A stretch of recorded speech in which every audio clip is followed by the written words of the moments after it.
This episode is brought to you by State Farm.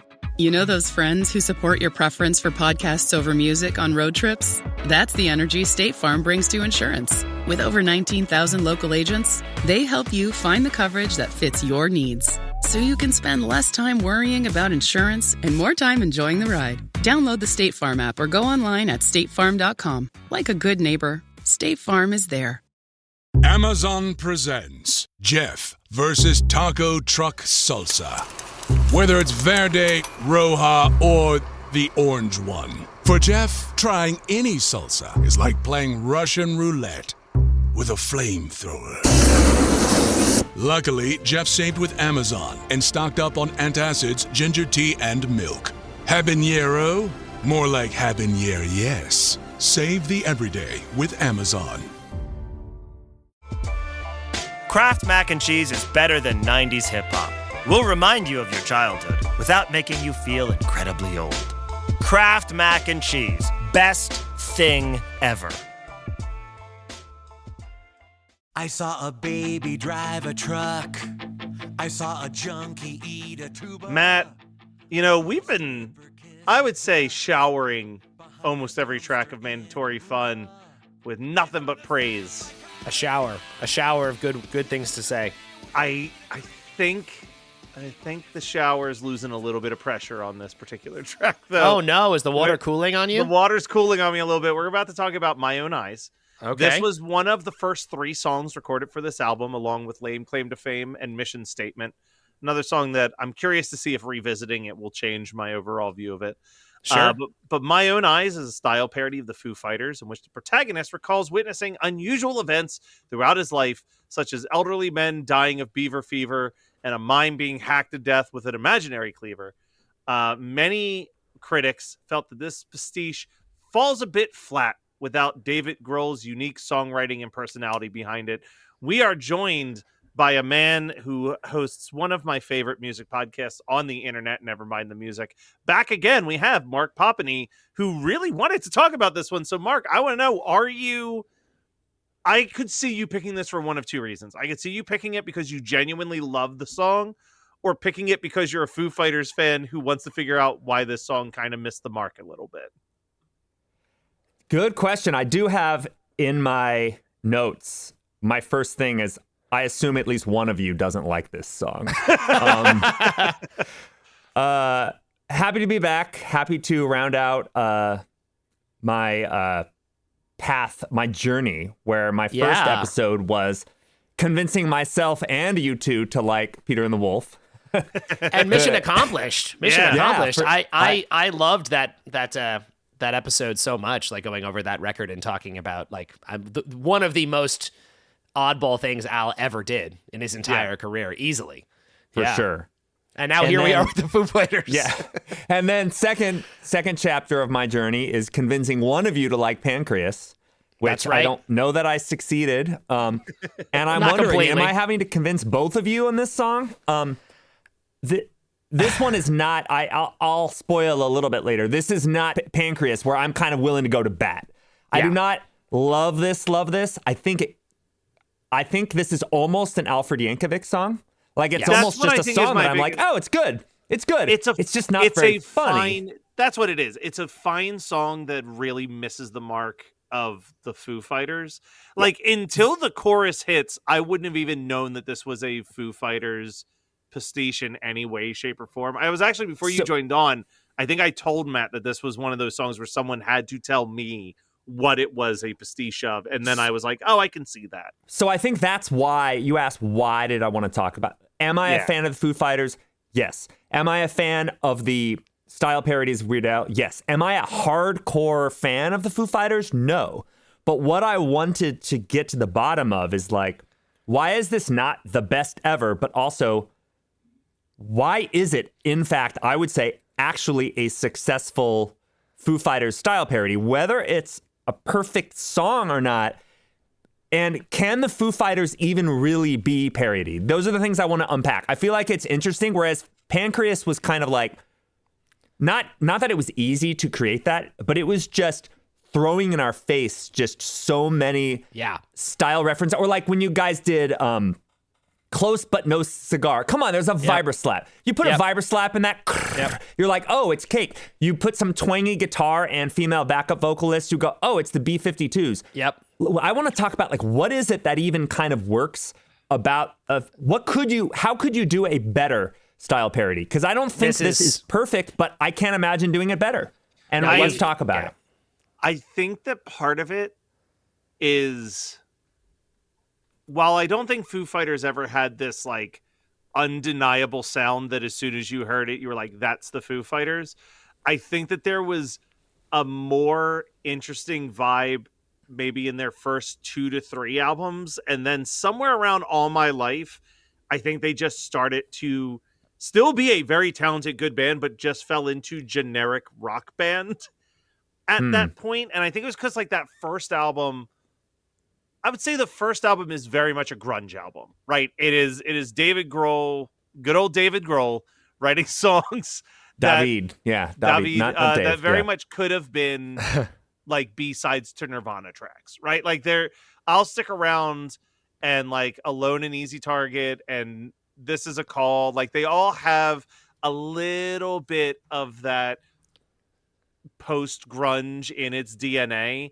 And everybody knows Big Me is just sounding so much like In Utero. But that almost sounded like a parody of Jangle Pop by the Foo Fighters to a certain extent. Even in the video, like they just play it so sugary sweet for Big Me that it felt snarky in a way.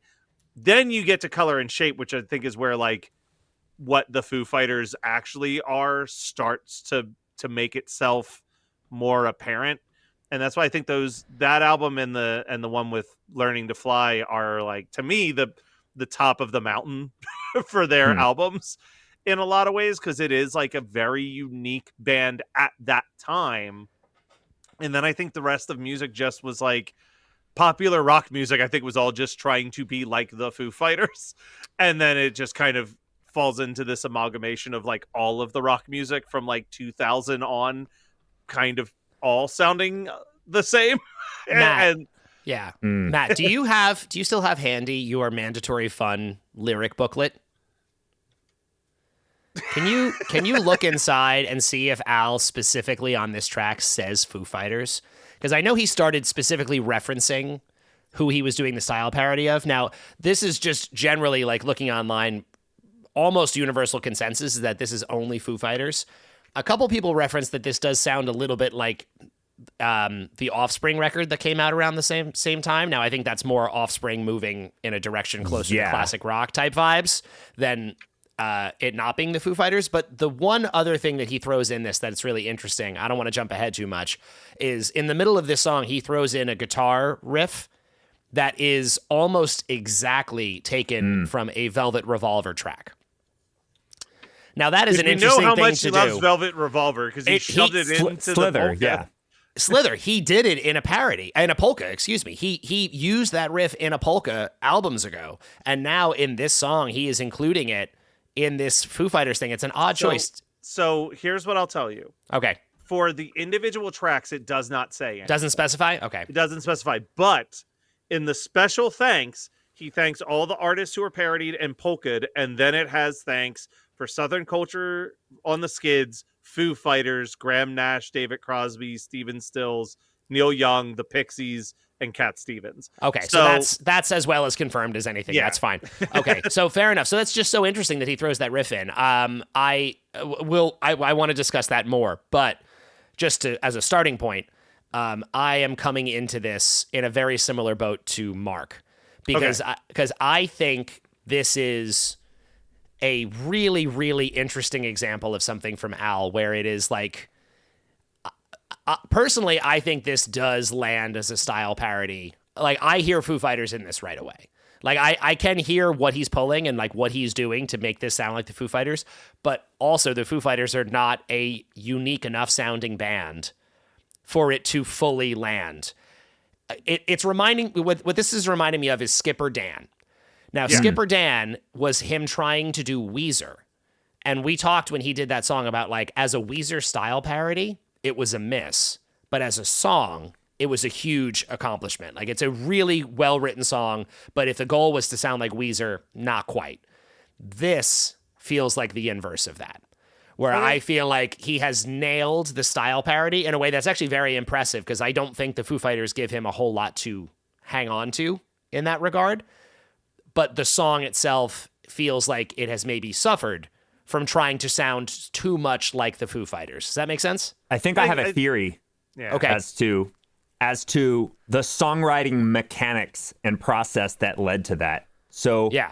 this is just my conjecture here, but what we have in Mr. Popale or Velvet Elvis or I'm thinking of some of those like high highs and some of his style parodies. Yeah, Dare to Be Stupid and Genius in France is he's Genius in taking France, yeah. stylistic nuances, like little specific idiosyncrasies, right? And those bands have idiosyncrasies. And where there aren't, now I have some thoughts that we can get into later about certain idiosyncrasies about the Foo Fighters, especially their production sound that show up in this song. But a band that is not about idiosyncrasies, he then needs to make specific homages to specific songs. And what he doesn't do, Weezer, I think he thought maybe had idiosyncrasy enough with like the power chordy, chugga chugga kind of and backing vocals. But what he didn't, I don't think they do have the idiosyncratic elements that like Talking Heads have or Oingo Boingo.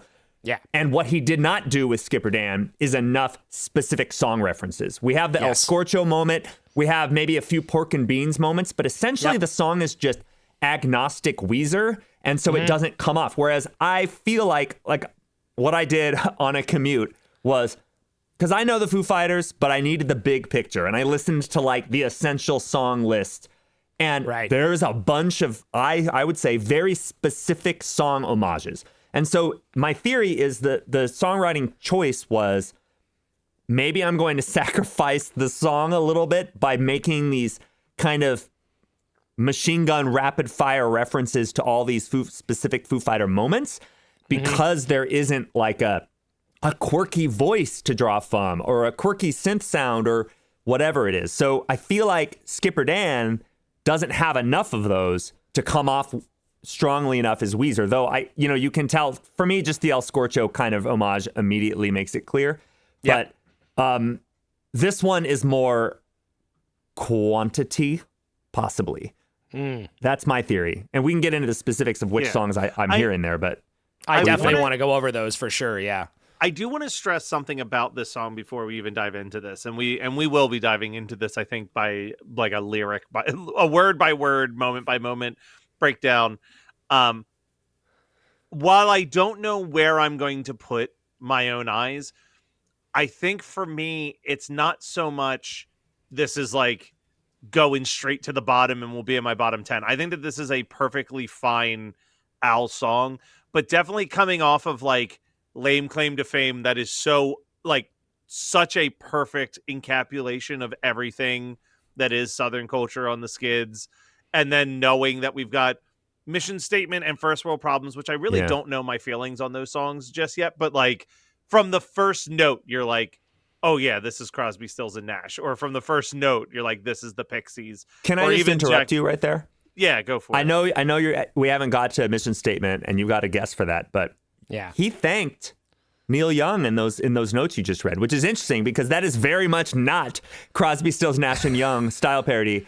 It's very much Crosby, Stills and Nash. So I don't know. You're gonna have to revisit the psychology of that later. Anyway, sorry. Go ahead. It may have actually just been for the safety of being like, let's just include all of the guys that were. You don't want to make an enemy of Neil Young. Who was? No, God, no, definitely not. He did the Pepsi? No. Stay on Neil Young's good side for as long as you can. But yeah, I think that I don't think that this is a necessarily bad song, and this is so far from one of the worst originals Al's ever done in his career. There's been some real missteps, I think.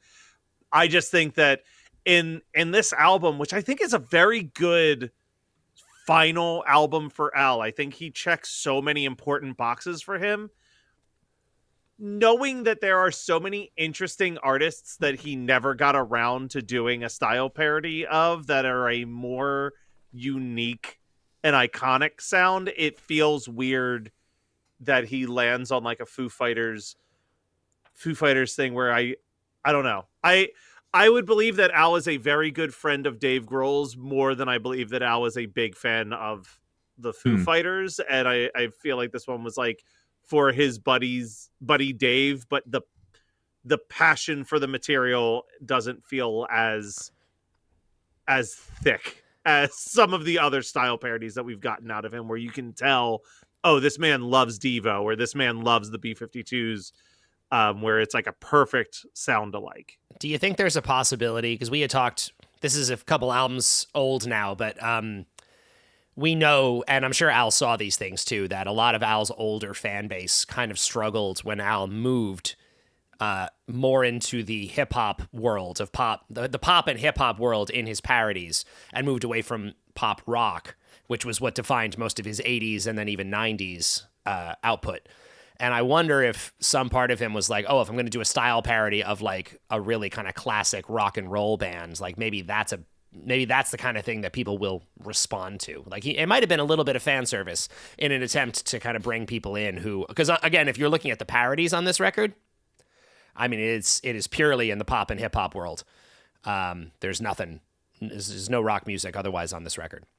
Yeah. Do we know that is he buddies with them? Because wasn't If That Isn't Love kind of like, well, I'm hanging out with Hanson, let's do a song of theirs, right? I was thinking the same thing. I don't know. I mean, I cannot believe that Al and Dave Grohl have never crossed paths. Like, I'm sure that they had, and maybe that was a part of the inspiration here. There's not a story like there was with the Hanson track. Like, that actually had it was discussed that they had met and done like songwriting sessions together in the past, and Al tried to write something in their style as like something of him being inspired by his friends. I have not seen any stories like that about this record, but the odds of them having not met seem really small to me. Yeah. I wonder if going back to Smells Like Nirvana, if they on that note, like yeah, that's what I was going to bring up. How are they getting up there? Because he does I'll Stick Around in one of the polkas. He does Smells Like Nirvana. He does this. Like, is Foo Fighters getting up into that upper echelon with like REM and or Dave Grohl specifically, if you're including like just the references to Grohl. Yeah, absolutely. I mean, he is definitely. I'm only thinking of those three right now. I'm trying to think if there's another like tangential connection, because Dave Grohl also just plays on so many things. Like he might. Yeah, there's no Queens of Stone Age. No, he never did a Queens of the Stone Age thing. That's a more interesting. Again, my bias coming out with Queens of the Stone Age, a more interesting sounding band to try to do a style parody of than Foo Fighters, although that would have landed with even fewer people, I think. Can you imagine that all fitting into one song, though? Oh my God. Like the journey that would take to jump between the different. Yeah. I searched Weird Al, Dave Grohl, and the top result was an Instagram post from October 24th, 2021, where Al just posted that he was reading Dave Grohl's memoir. Okay, there you go. So maybe they're not buds. I don't know. He said, I'm really enjoying all of Dave Grohl's new autobiography, but I have to admit, this is my favorite paragraph. And the paragraph is, and then Weird Al called the dressing room that night to personally ask for permission to cover Smells Like Teen Spirit. And we had officially arrived. Oh yeah. That's cute. So, I mean, I think that I don't think that they're like best buds running down Sunset Strip by any stretch of the imagination. But I mean, I found now 2 different photos of him hanging out backstage at award shows with Grohl. So I guess that Dave Grohl is a music nerd. And I feel like if you're a music nerd and you're at, say, the Grammys, and Weird Al is also at the Grammys, that you might use your star power to go and talk to Weird Al for a little bit. Sure. Yeah. So before, I don't know if we're going to do like song by song stuff, but can I just say what I think like the vibe is that does capture Foo Fighters, what they did right? And I think it's very limited. But I did think that there's a little bit of All My Life. That was the only thing that I thought a little bit was. Oh yeah, I'd say more than that. But where the I don't verse even moves mean into specific. the chorus was like the main was. I was like, okay, this feels like All My Life's verse to chorus transition a little bit. But yes, what do you? I'm trusting you as the expert here, Mark. Well, like thank you for that. Yeah. So before we get into even the song by song, because I think All My Life is one of them, and we can talk about that. To me, the production sound does feel right for Foo Fighters. One thing I've always noticed about the Foo Fighters, this goes back to the first record, really, is Dave Grohl he always seems to double track his vocal. And he always seems to have his vocal be very kind of covered, like there's high frequencies missing. And this is getting really in the weeds here. And part of me almost wonders, as someone who's like a singer, but that's not actually my main expertise, like I'm only okay. I feel like that's a way for somebody who doesn't feel super confident to record themselves and go, oh, I've made myself sound all rich. So I'm not saying, I mean, I think Dave Grohl's amazing, but when you hear that like first record, the vocals are very kind of dark and fuzzy sounding.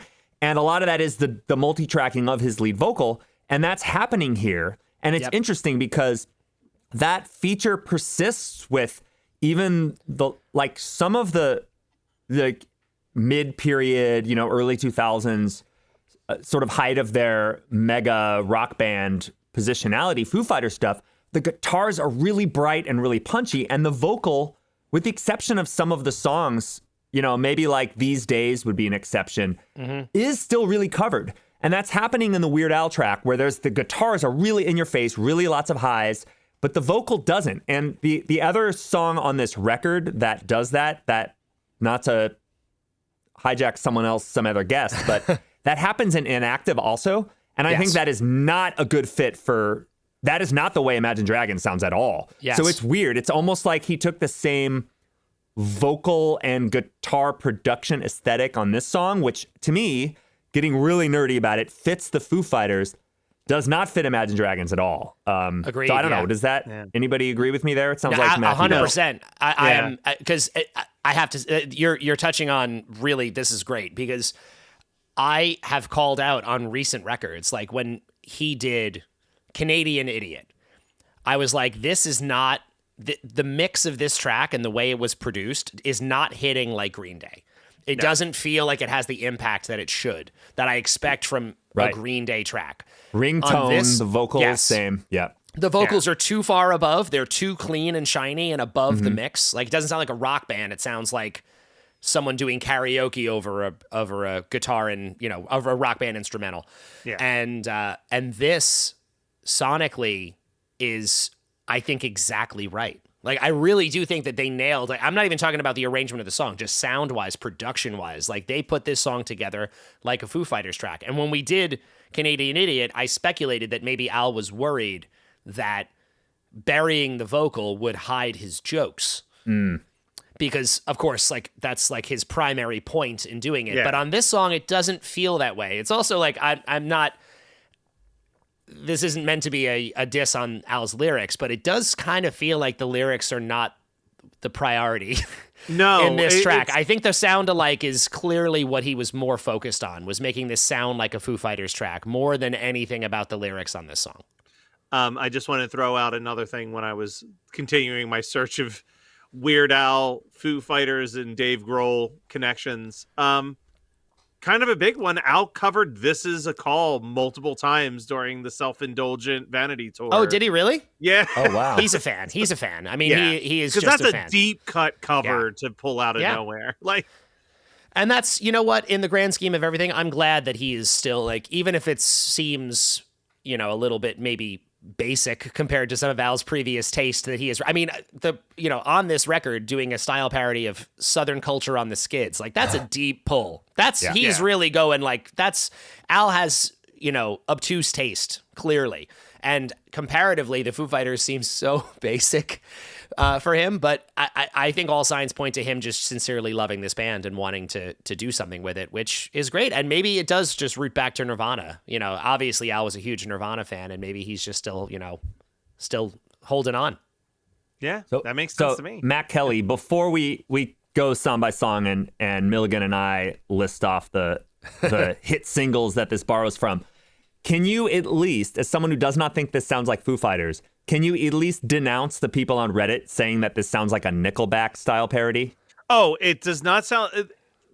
Foo Fighters is the closest approximation to what it sounds like. Yeah. I don't think that it sounds like someone that's not the Foo Fighters. I think that the Skipper Dan comparison is kind of the best example, where it's like, well, there's no other band that this could be. I just don't think it's as much of a home run as some of the other style parodies that he's done, where it's like undeniably that sound, but it's still good. Like, But yes, it's not Nickelback, and I also think people are crazy for thinking that it's like a style parody of Hammerhead from The Offspring. Like I know that album that they're talking about. Like that is because that's the two big hits on that was Hammerhead, which no one remembers, or the other song whose name I can't remember, but it's the like dance fucker dance. You never had You're gonna go far, kid. You're gonna go far, kid. This sounds nothing like that era of Offspring to me. No, if anything, I think I said it earlier, is like I think that was the Offspring trying to sound like the Foo Fighters. Yeah. I think the Offspring were trying to do something that was a mainstream swing, just to like rock radio, and they succeeded because again, "You're Gonna Go Far, Kid" was a hit for the Offspring. Like, who would have thought they would have had a hit that far in their career? This episode is brought to you by Fandango. People say fans are too distracted these days, but the truth is, when a great movie hits the screen, you show up, you stay glued, invested, part of the story. And without fans like you, there'd be no cinema magic, no shared moments. So head to Fandango.com to get tickets, stream, or rent or buy top movies and series. Fandango loves fans. Refreshing wild cherry cola meets smooth cream. The treat you deserve. Pepsi Wild Cherry and Cream. Treat yourself. There's no one like you, and there never will be. From the producer of Bohemian Rhapsody, there are many legends, but there is only one. Michael, rated PG-13, in theaters April 24. You tell yourself, no one wants your college-era band tees. But on Depop, people are searching for exactly what you've got. You once paid a small fortune for them at merch stands. Now, a teenager who calls them vintage will offer that same small fortune back. Sell them easily on Depop. Just snap a few photos and we'll take care of the rest. Who knew your questionable music taste would be a money-making machine? Your style can make you cash. Start selling on Depop, where taste recognizes taste. Life is full of choices, but the choice between getting crispy chicken nuggets or a Crunchwrap Slider isn't one you'll have to make. The new Crispy Chicken Crunchwrap Slider at Taco Bell. All white meat chicken nuggets, breaded in tortilla chips, wrapped up, sauce and all, inside a slider-sized Crunchwrap. Choose from creamy chipotle or jalapeno honey mustard. Well, there we go. Life, still full of choices. The new Crispy Chicken Crunchwrap Slider. A brand new classic. Only at Taco Bell. At participating U.S. Taco Bell locations for a limited time and while supplies last. Looking for a new seasonal anime? Want to know what new anime music is out there? Looking to add a new waifu or husbando to the list? Or are you just looking for a modern or classic anime to add to your plan to watch list? My name is Nick and I run the Waifus and Weeaboos podcast. And you can check me out on Geekscape.net. Mark, do you want to go through the songs here? Because I'm definitely curious here's to see what you got. I heard. Yeah, so what I heard, obviously that Velvet Revolver song, Slither, that riff is very similar. It is a weird, like, is this a specific reference? But I will say I did listen. This Is a Call has an instrumental break that's quite similar, not quite the same. Times like these, if you cut out the weird like 7/4 aspect to it, that boo-doo-da-da-da-da-da at the beginning it's very similar. It's just that Slither one is just even more similar. So, okay. So I was also gonna say All My Life for sure, but it's not the chorus. It's the opening, the chuck chuck chuck chuck chuck. The opening of this song is more straightforward than that, but it's pretty much the same as the opening of that song. And then it explodes after a few bars, just like DOA. So DOA, if you just listen, the melody isn't the same on DOA, but if you listen to that song, just the sort of musical gesture of the first like 40 seconds is basically that's what this song is doing. What else do I got? I can pause there. Anything to add on the? Keep going. Go ahead, Matt. Well, I was going to say one of the other ones that I was thinking of, and keep in mind that my Foo Fighter fandom kind of started to dip after their third album a little bit, but similarly to what you're saying with DOA, was it? Or DOI? Yeah. What is the song? DOA. DOA. I was also thinking a breakdown off of their third album, which was like a minor single for them. I can hear that too. Has that similar kind of slow into like a big freak out moment. Sure. Yeah. So that was the only thing I had to add. in terms of the chorus, what I would say, and this is getting really in the weeds, but I think that's what they do, is the defining characteristic of the way that starts is the a cappella vocal and then the big hit on the second beat of the bar. Yep. So with my own eyes, boom, da da da. And that boom, that is exactly what happens in Monkey Wrench. And that is exactly what happens. And I think the clearer stylistic reference probably is These Days. These days, boom, da da. There's this big break where the band doesn't play on the first beat of the bar and then hits. And I know that sounds like nothing, but when I hear that, I go, oh, it's like that song. And the tune is a little harder to pin. There's like harmonies that make it sound kind of like I'll Stick Around, but really it's like the a few things that of a mortal man insane or da da da da. That to me is closest to either the verse of I'll Stick Around or perhaps the chorus of Times Like These. And the way it kind of times like these, time and time again, or whatever, the way it kind of trips over its own lyric feels a little bit like Disconnect My Brain. It's tickling my brain with those songs, and I can't really figure out exactly what it is, but I don't know. What are you hearing, Matthew?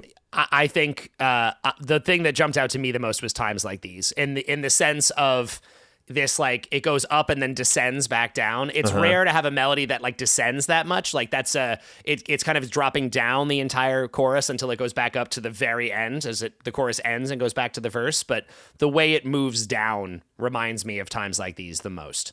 Again, it's not the same. He has changed it, but I think that's probably the most likely reference for how that chorus melody was written. Do you have any other stylistic points? No, I think you are nailing it. Yeah. I'm enjoying listening to you go through this, but that was the one, the chorus, specifically the melody, because I thought to myself listening to it, I was like, why am I...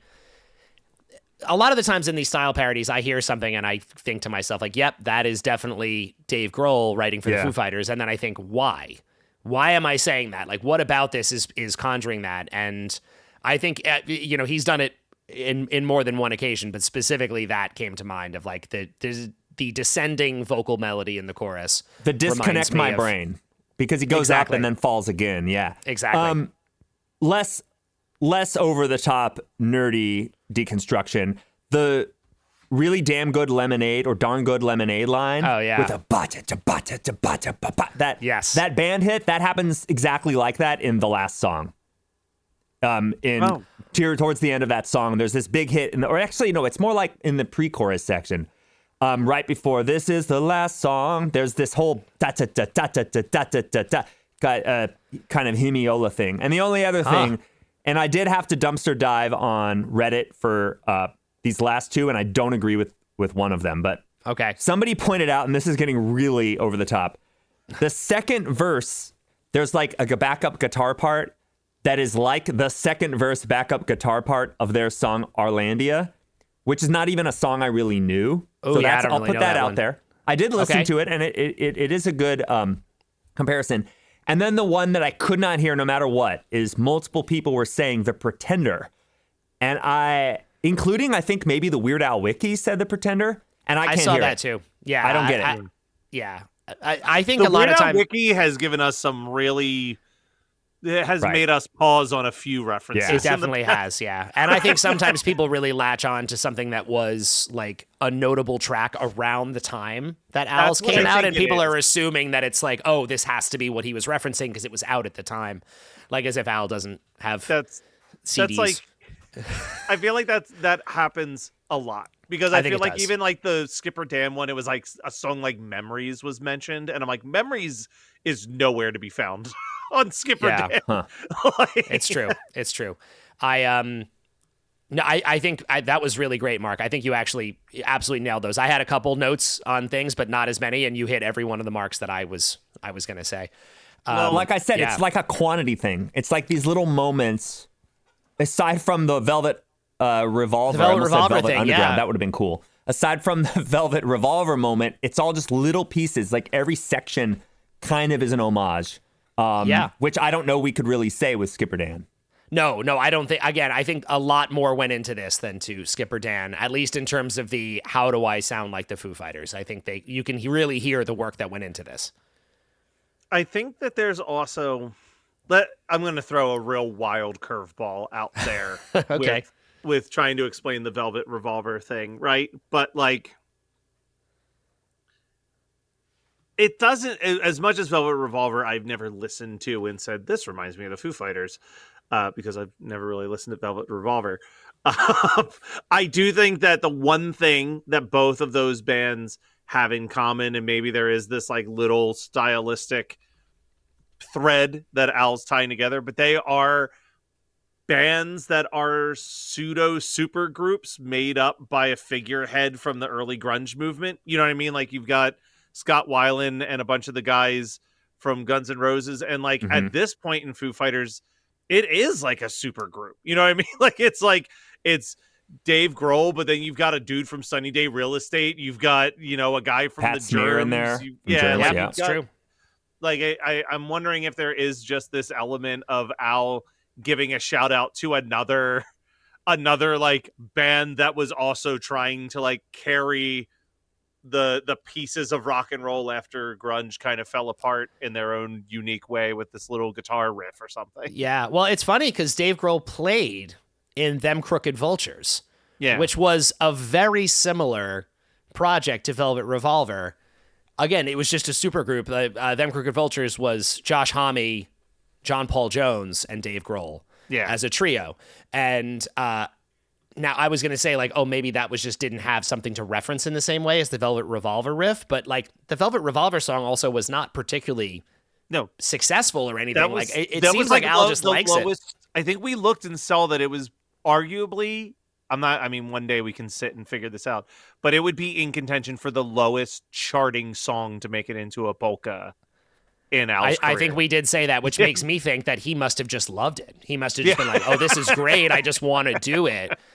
And the fact that it appears here again. Now, again, as you said, Mark, it is similar-ish to a Foo Fighters riff, and arguably you could connect it. I don't know. Al is too specific in what he does. I could not believe that was not intentionally done as an homage to Velvet Revolver, thrown into this Foo Fighters thing that otherwise feels very Foo Fighters. It's just a very not normal thing for him to do on a style parody. Is that in the Straight Outta Linwood polka? It's on I think it's on the Angry White Boys polka, right? No, it is on the Straight Outta Linwood one. Because that song is early 2000. I don't think Angry White Boy polka would have. No, it wouldn't have been in time. That song wouldn't have existed. It wasn't that. It was. So that's what, Polka-Rama or something like that? I'm looking now. I think so. Sorry, I'm looking to see if he thanks. Yeah, Polka-Rama. Yeah, it's Polka-Rama. Oh, in between Somebody Told Me and Candy Shop. They throw it in as like a connective tissue between the two. It works really well. It's just the riff. And they hey. I just wanted to check real quick out of curiosity. I was like, maybe, in his thank yous, he does throw a thank you towards anybody who is in Velvet Revolver. Nope. I checked, he does not, but I just saw MC Lars right in here in the middle of his thank you. Our friend MC Lars gets a thank you from Al. Nice. That's so cute. I think we gotta, as I said earlier, talking about the how they don't seem that important, but we are obligated to talk about the lyrics to this song. Yeah, I pulled them up. I feel like I've provided the least on this episode so far, so I will read the lyrics for us. You will demonstrate your reading ability. Go ahead, Matt Kelly. You got this. My strongest skill historically across podcasts. Yeah, you got it. I handled word crimes last week, so this is a real softball for you. You got it. Oh, well, because nice. If I was reading word crimes, it would have been a different type of word crime. It would have. I know. So, I saw a baby drive a truck. I saw a junkie eat a tuba. I saw a stripper kiss a duck behind a dumpster in Aruba. Any thoughts? I think the junkie eat a tuba, stripper kiss a duck. Those two lines are great, but the rhyme of tuba and Aruba is just. Come on, Alfred. I know. That's very... we complimented his rhyme structure so much on Word Crimes and his ability to connect these things. And comparatively, this is very elementary school. Tuba and Aruba. Well, it's also because this is like a list of random things songs. Like Stuck in a Closet with Everything You Know Is Wrong, I think kind of lame claim to fame kind of is that way. And that means he can do literally whatever rhyme he wants, right? Exactly. And so it's a little bit like if you're having to go to like small island nations to get your rhyme, like I'm like, maybe you shouldn't have done tuba. Maybe you should have done a different word. Tuba is a funny instrument. It is a funny instrument for someone to eat. It's a comedy Matt, instrument. you teach music. You tell us a funnier instrument for a junkie to eat. The bassoon. Oh, that's true. Tuba's good, though. Tuba's a good one, yeah. Go ahead. Yeah. I saw this fat, psychotic guy. His underwear was made of crickets. He pawned a skeleton to buy some old expired lotto tickets. All right. It's painting a picture. I don't think that's at least a better understood verse. that line. Yeah. I don't think he pawned a skeleton. I could understand the words until reading He pawned a skeleton. Yeah. No, agreed. He pawned a skeleton to buy, because I'm like, Ponda? What's a panda skeleton? Yeah. A panda skeleton? Anyway. No, but no, I make it. It's kind of a funny line. It's weird. It is. I saw a naked vagrant giving mouth-to-mouth resuscitation to his cat. I probably could have gone my whole life without seeing that. With my own eyes, I see the things that drive a normal man insane. Wish I could disconnect my brain from my own eyes. I do think that it's worth saying, like, that could just be the chorus of a Foo Fighters song. Yeah. In terms of like the comedy beat, like there's nothing in that would disqualify it as just a normal rock song. I will say that the highlight of this song for me is that the way that with my own eyes, I could see things that drive a normal man insane. Like, that is a very good little piece of melody. Like, that is like I said, when I was watching this, I was like, I don't hear the Foo Fighters. And as soon as the with my own eyes part hit, I'm like, all right, I hear it. That's the Foo Fighters. Well, he also puts his voice into just enough overdrive, right? Yes. That Dave Grohl's really good at switching into that growl at a certain altitude, I guess. Yeah. I saw a mime get hacked to death with an imaginary cleaver. I saw an old man's final breath. I watched him die from beaver fever. That's good. I like Bieber. that. Just want to make sure it's clear. Beaver. Yeah. Sorry, Beaver fever is from an episode of The Angry Beavers. Yeah, where they get into not disco. Beaver fever, but Beaver Bieber fever. Yes, Beaver fever. I saw these diabetic chicks in an abandoned 7-Eleven. I watched them snorting pixie sticks while they belched Stairway to Heaven. Yeah. Very That's a never rough rhyme for me. 7-Eleven, Stairway to Heaven. Come on, guys. Agreed. I saw two drag queens trying to see how many crackers they could shove up each other's nose. I'd like to erase my mind completely, but I suppose that's just the way. It's just the way it goes. Into the chorus, we get a full repeat of it. With my own eyes, I see the things that drive a normal man insane. Wish I could disconnect my brain from my own eyes. My own eyes, those visions haunt my memory. Oh, there's so much I wish I could unsee with my own eyes. Again, Can I just easily say, Foo Fighters. There's just one more time. Even the longer version, like there's no jokes in that. It is just a rock chorus. Go ahead, Mark. That's all. Actually, I want to hold what I was going to say till the next one. But yeah, okay, great. That chorus, notably a little longer, a little bigger at the end. But I want to come back to that thought in a minute. Some priests got drunk and stole a circus zebra and trained it to massage his back. My guinea pig committed Harry Carey, so now we used him to play hacky sack. My neighbor's kids sold weapons grade plutonium and frosty ice cold lemonade. They took MasterCard and sometimes human organs in trade. That's how we paid. I have to say that was really darn good lemonade.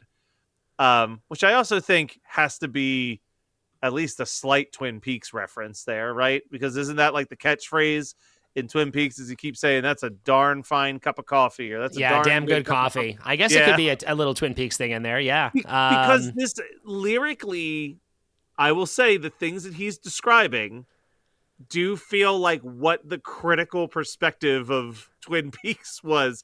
Like, I think of the Simpsons joke where it's like a man slow dancing with a zebra while a stoplight dangles from a tree. Like, Like, he is describing some really abstract stuff. So, like, throwing a very sly Twin Peaks reference in there. Well, that's an interesting theory, Matt Kelly. Coffee to lemonade, I think, actually makes a lot of sense to me. Is this song released like when did the new version come out? 'Cause it feels like this is the dead zone when nobody was talking about Twin Peaks. Yeah, this would have been the dead zone because this is definitely pre-Return. The Return was 2017, or maybe it was announced that something. It was a few years later. Yeah, 2017. But also, maybe they announced it, and so he was thinking about it. Maybe it was on his mind. I would say historically, Al likes to talk about dead media shows that he was a fan of all the time. Jeopardy, yeah. Certainly true. Wow, that's an interesting take, Matt Kelly.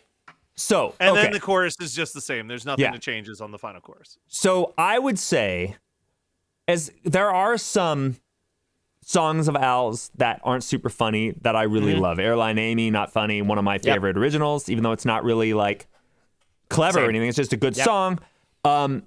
This has a couple good lines. I already pointed out I really like the Bieber Fever line. I like the hacky sack line. I think that's pretty funny. But what this song does not do, it does not nail the Al escalation.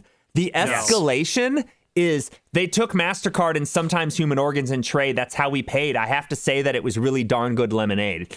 And that is just so much of a letdown in terms of like, think of like one of the things just from a compositional perspective I really like about this songwriting is the end of the right before the chorus, my own eyes, that dot, dot, dot, dot, dot, dot, dot. That thing, it happens for like one measure in the first pre-chorus, two measures in the second time. And this time it's this long one where it's human organs in trade, da da da da da da da da da. That's how we paid, and it just goes and goes, and it builds and builds and builds, and the lyrics don't, and that sucks because like he's capable of giving us an escalation to make things just so absurd, and the lemonade line. I don't know. I love you, Al Yankovic. If I ever meet you and you heard this one thing, you're gonna be so mad at me. But like I feel like he let us down with that one thing because he has the band is setting up this awesome escalation, and he has 30 years of career escalating the last verse, and he chooses like the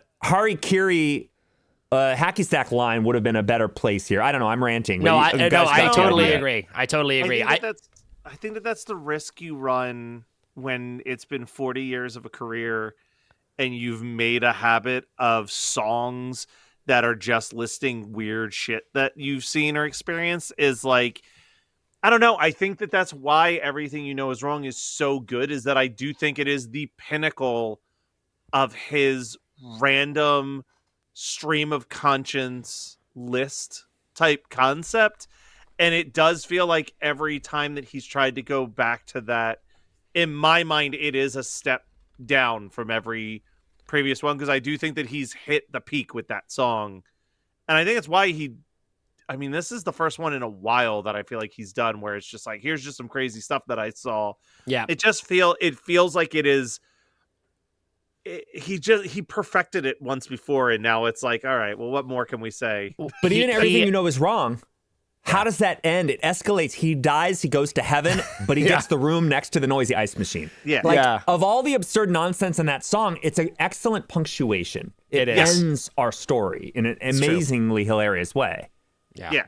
I mean, that song, we could do 10 It's unfair episodes. comparison, Yeah, it is. 10 episodes talking about how brilliant every lyric of that song is, because even something as stupid as like, I got a nasty paper cut, and to make a long story short, it got infected and I died. Like, that is escalation in a sentence, like to a comedic conclusion. Yeah, it's so true. It's so true. I said it earlier on in this episode, and I'm going to stand by it, where I just have to say, and this is so rare for Al because it's the antithesis of what he does.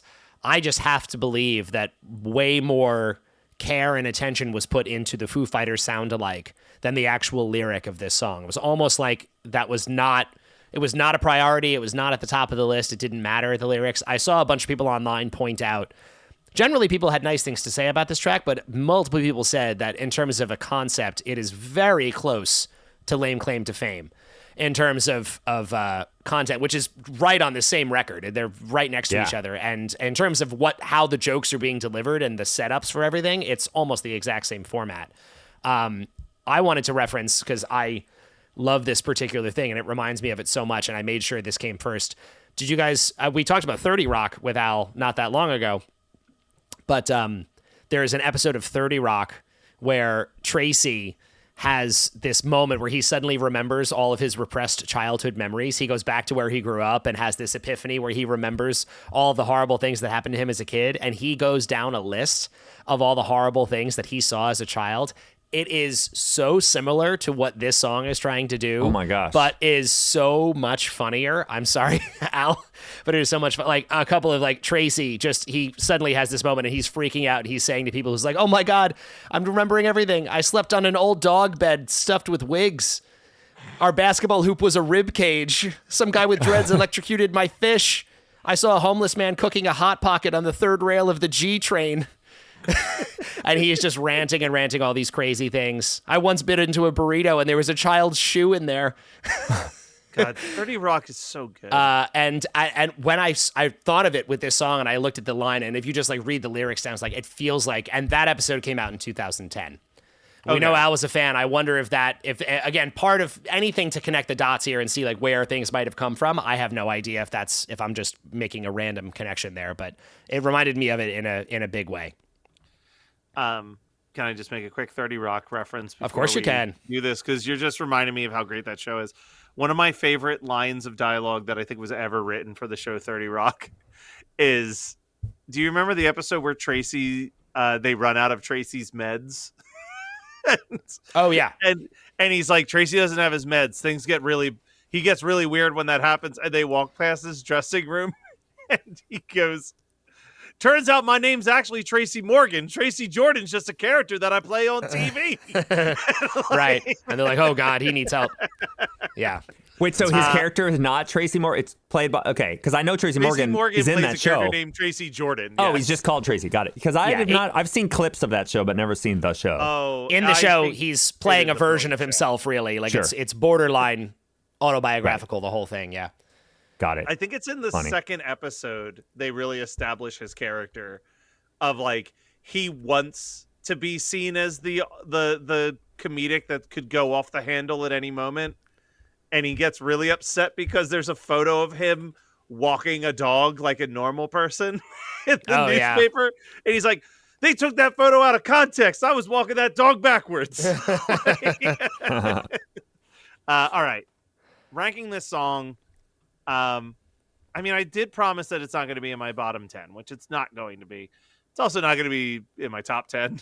I was looking at my list for a while, and I think that the spot where I feel the most comfortable dropping My Own Eyes is still near the bottom, maybe in my bottom 25. I'm putting it between I'll Be Mellow When I'm Dead and Party at the Leper Colony. Okay, got it. Yeah, and it's funny because in the context of this episode, I feel like I was praising it a lot more than you, Matt, and I am going to ultimately rank it a little bit lower. I'm going to put it on my list. It's going to fall just between Gotta Boogie and If That Isn't Love. I think this is a really unique one in Al's catalog, again, just because I think it is a it's in your bottom 10. It is in my bottom 10. Wow. It is in my bottom 10. I think that it's a really, really effective style parody, and yet that doesn't totally save it for me in terms of as just a song to listen to. It just feels like it falls flat for like a few reasons. And again, I don't care. I've said it a bunch of times in the show. I don't need Al songs to be funny. I almost said hilarious. I don't even need them to be funny. Like, it's okay. Yeah. I can take a normal Al track. And this Honestly, is actually our top 10 is more songs that aren't funny than are. Like, That's true. Yeah. And I almost feel like I actually would have liked this song more if he had just gone a totally different direction lyrically that didn't feel like, as you kind of pointed out, Mark, that didn't feel like a less impressive version of something we've heard him do before. Yeah. Another song that we didn't mention but was very influential in where I ultimately put it was that I was like, I think that this is a worse version of something like Stuck in a Closet with Vanna White, which I think is also a very good, here's a list of really random things, this time through the perspective of a crazy dream that he's having, but it's and even that had more surreal. At least that also felt like it was more out there. It was more out there, and it was also anchored to something that was. It still had like a narrative, like this weird story of this man who has a recurring dream, and he's just describing his dreams. Like that is more of a concept. Like I don't even like. What are we supposed to take from this? This guy's just seen some crazy shit. There's nothing. I don't end this song with anything to hang on to in terms of a story. Or it is just surreal language for the sake of it. Well, another one that we haven't mentioned on that note is like when I was your age, when you were talking about the 30 Rock quote, it was kind of making me think of that. Yeah, that's a similar list, but the framing device is he's talking to a whiny kid. And so what's the framing device? Who's he talking to and who's he scaring with all these crazy stories, right? And the chorus, we're like happy with the chorus, so I don't know where that would go. Maybe the framing device needs to be in some bridge or something, but there isn't kind of a like, what's the point of this Shaggy or Dog even a verse narrative? a verse one that just tells you like some context for why this person is telling us this. Right. Like Virginia. Like that's literally. Oh my God, Mark, I love you because I literally was just thinking, yes, Virginia, Santa's doing fine. We need 2 lines or 2 words. That's all we need. What if it was just Virginia again, and he's talking to the same kid? Man, this kid's heard some crazy stories. Yeah. It's funny, and again, I feel like saying that. Like, I feel like I'm being really nitpicky with that because I don't mind the surreal stuff, but I don't know. It's just I almost wish that he had just written very generic rock and roll lyrics, like something the Foo Fighters would have done, and then I would have been like, well, he nailed it. Like in terms of a Foo Fighters vibe, like he has just done it. I probably would have ranked it higher, but yeah, the lyrics on this just not only do they not do anything for me, they kind of just bother me. Yeah, like it's just not. I really do feel like it's a miss lyrically that detracts from an otherwise very, very solid style parody. What if what he had done musically, if when he does that Lemonade line, similarly to how Slither just pops into the song, or maybe how Black Dog pops into Trapped in the Drive-Thru, what if he had just jumped into an entire cover of Wheatus's Lemonade right there? See, you know what, Al, if you're listening and you want to climb the rankings, these are the ideas. Okay, you got to pander a little bit more. Want to hear Al ask if someone's dick is bigger than his? I would. Yeah. I want the next phase of Al's career to be a Wheatus covers album. I think that's a reasonable request. Being so G-rated, and then out of nowhere on his last album, he's like, "Just tell me his dick is bigger than mine." Finally. Oh my God. All right, Mark. Now you have to rank this amongst the song list here. So let's start with that. Where you want to put My Own Eyes in this crazy collection of songs? So can I just say, and I'm not going to do this before, but can I have, after the rankings, 5 minutes for a weird style parody hot take? You sure can. Because I think this is my last chance. This is my last chance to talk style parodies with y'all, unless he releases another record. So I have an idea for a lot of our favorite guests, and you will be included on it. But yes, we will talk about that. Maybe I'll just tease the concept, and you could doom it to a later episode if we want to. But okay, so guest rankings. So can I see what's on top? Oh, you're putting it that high. Bring it to the top. I am not. Pretty Fly for a Rabbi is on top. Number one. That is insane. I was texting Matt Kelly while you all were doing the Running with Scissors episodes. Like, some of these covers are like why I stopped listening to Weird Al, not parodies, at the time. Okay. No, it's definitely not up that high, but there's some crazy stuff on here, guys. Like, Don't Wear Those Shoes is way really high. A few people have been really pulling some deep cuts up to the top recently. Smells like Nirvana's in the middle. Confess. There's weird. Go to the bottom. I just want to see if there's anything I have to rectify. Yeah. Because. Okay. Girls Just Want to Have Lunch is the bottom. Nice. Yeah. Yep. Where it belongs. All right. So that's always either at the bottom or the top. So, okay. What I'm going to do for My Own Eyes, I like this song. It's fine. I think it's like the mediumist Al song. So what I'm going to do, what's the math here?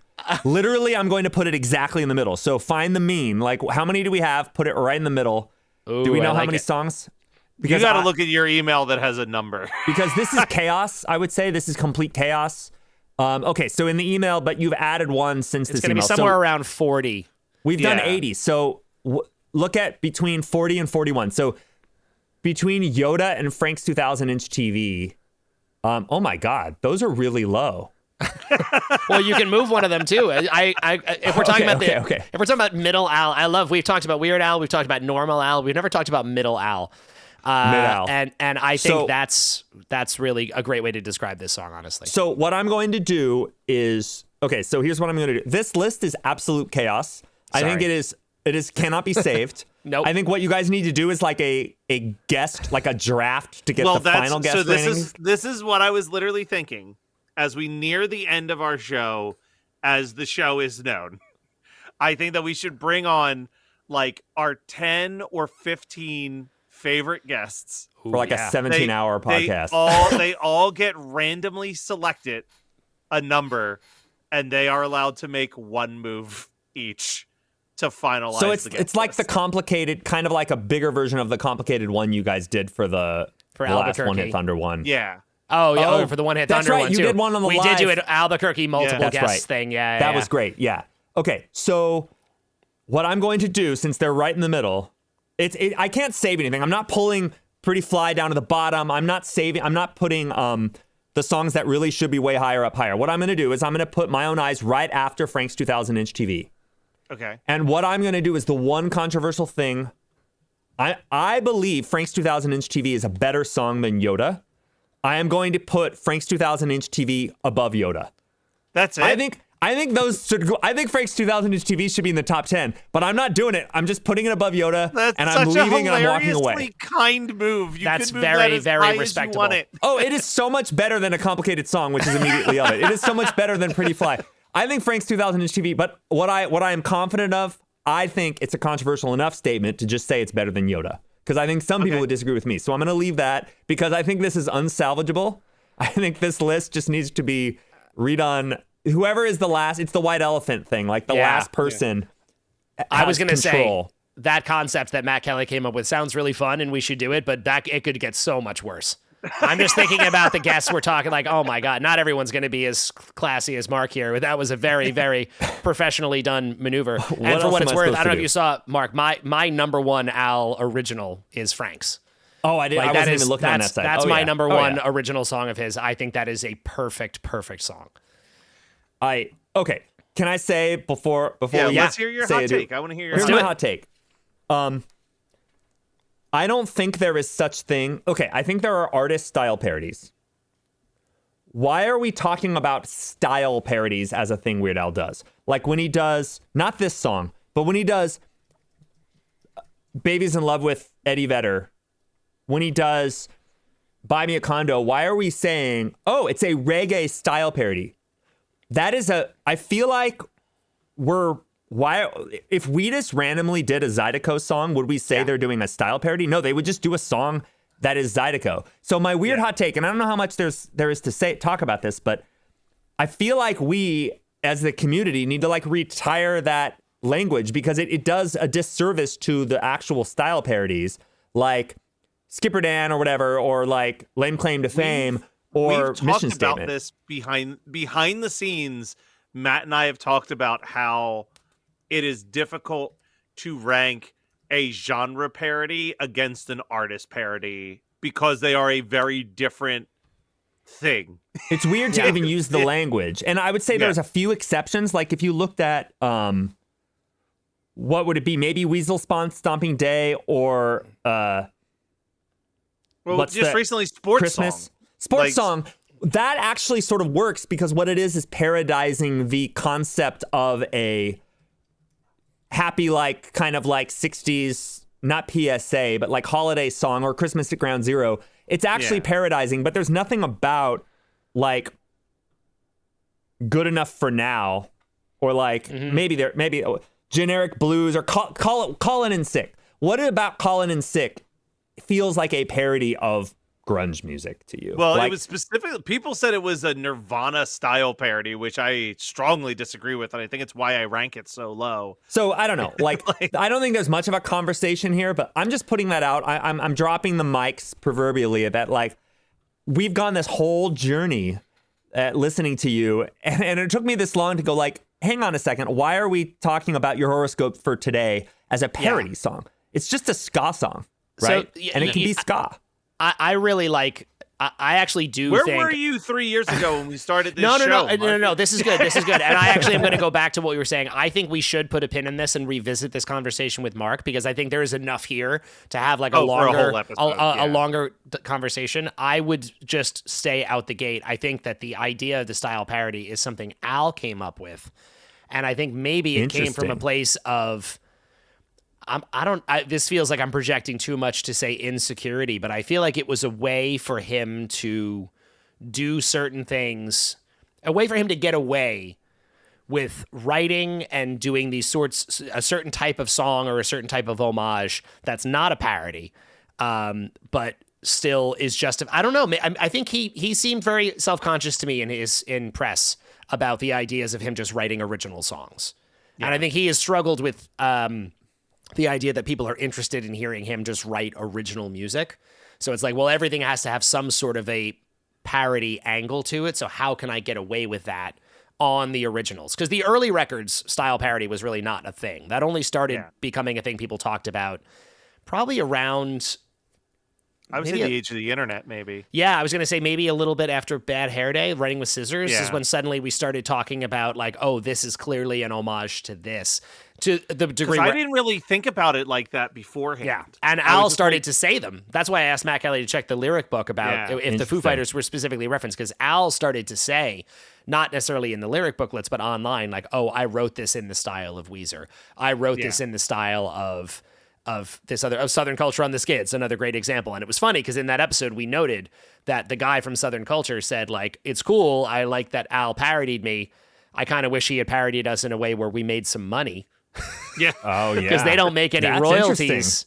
So the fact that the style parodies are often relegated to more obscure acts makes sense, but also isn't helping. Al's not making like revenue. Lady Gaga and Taylor Swift need more money, right? Exactly. But Southern Culture on the Skids get a tip of the hat, but not that same kind of treatment. So this is a larger. I think we should leave it because I could go on a rant about this. Let's come back to this. This is a really, really good subject, Mark. I think we should definitely revisit this.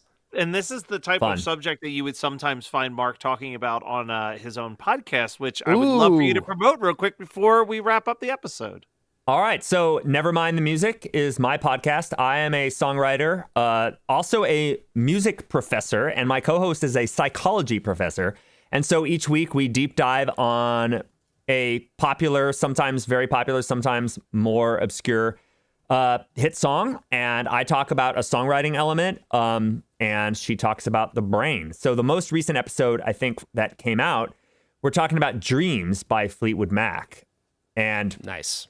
Gosh, what is she talking? I'm like deconstructing the melody and all that, and she's talking about like grief and the stages of grief as applied to divorces and things like that. If you know, you know when it comes to Fleetwood Mac. So yeah, it's all done with the tongue firmly in cheek. So yeah, check us out. We're at 80 something episodes at this point, which is nuts.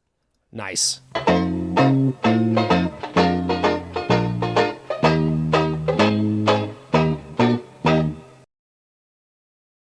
You go to Hawaii in your head all the time, but when you're actually ready to go, there's Expedia. Flights, hotels, vacation homes, cars. Save more when you bundle so you can stop dreaming and start saving. Expedia, the one place you go places. Members only. Savings vary. Ryan Reynolds here from Mint Mobile. I don't know if you knew this, but anyone can get the same premium wireless for $15 a month plan that I've been enjoying. It's not just for celebrities. So do like I did and have one of your assistants switch you to Mint Mobile today. I'm told it's super easy to do at mintmobile.com/switch. Upfront payment of $45 for 3-month plan, equivalent to $15 per month required. Intro rate first 3 months only, then full price plan options available. Taxes and fees extra. See full terms at mintmobile.com. You're listening to the Geekscape Network.